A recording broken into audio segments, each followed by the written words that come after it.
The year is 1997, in the sterile quiet of a government laboratory.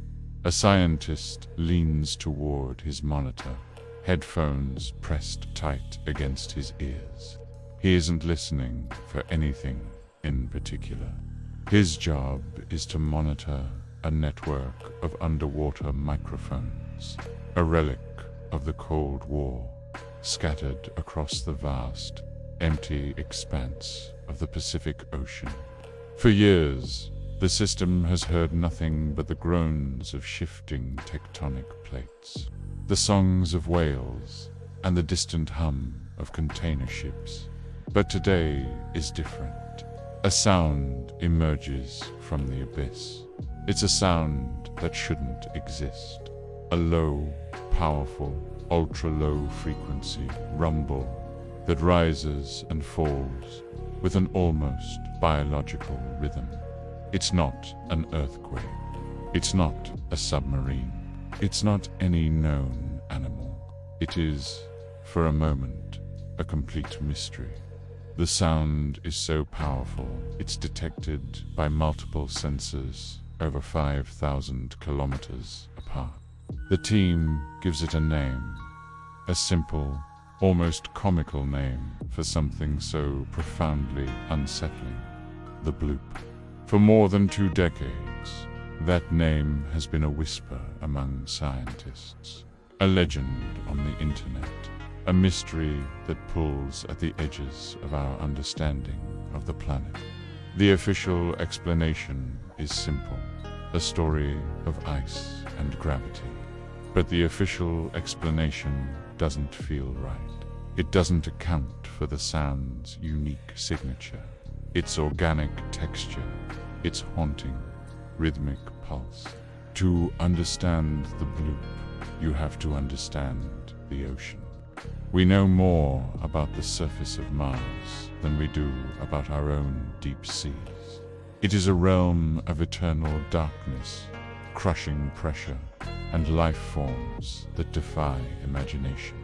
A place where monsters are not just possible, but probable. The loudest sound ever recorded by a living creature is the call of the blue whale, a magnificent giant that can communicate across entire oceans. The Bloop was significantly louder. Calculations suggested that whatever made the sound had to be larger than a blue whale. Far, far larger. An organism of impossible scale, hidden in the dark. And then there's the location. The sound originated from a desolate spot in the South Pacific, west of the southern tip of South America.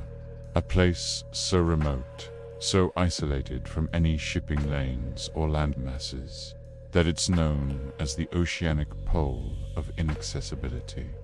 Coincidentally, this location is eerily close to the spot where the horror writer H.P.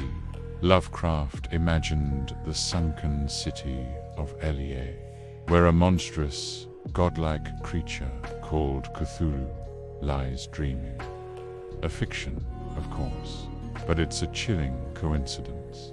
The official story, proposed years later by the National Oceanic and Atmospheric Administration, or NOAA, is that the Bloop was the sound of an icequake, a massive piece of an Antarctic glacier cracking and breaking away from the continent. It's a plausible theory. These events are powerful and can generate immense sound. The case was, for all intents and purposes, closed. But many who have studied the recording remain unconvinced. They point to the sound's profile. Icequakes tend to be sharp, chaotic bursts of noise. The Bloop was different. It had a clear structure, a rise, a fall, a pattern that lasted for over a minute. It sounded less like ice breaking and more like breathing. A slow, colossal breath drawn from lungs the size of buildings. Ice does not breathe. Machines do not breathe. but living things do. After 1997, the bloop was never heard again. The silence that followed is almost as unnerving as the sound itself. Did the creature, if it was a creature, die? Did it move to a part of the ocean our listening posts can't reach? Or did it simply fall silent, aware that it had been heard? We live on a planet that is 70% water, and we have explored less than 5% of it. We stand on the shore and gaze out at the surface, never truly knowing what moves in the crushing, silent darkness below. The bloop is a reminder of that ignorance. It's a question mark from the deep, a single, powerful sound that suggests we are not the only giants on this planet, and that some of the world's greatest mysteries are not in the stars above, but in the abyss beneath our feet.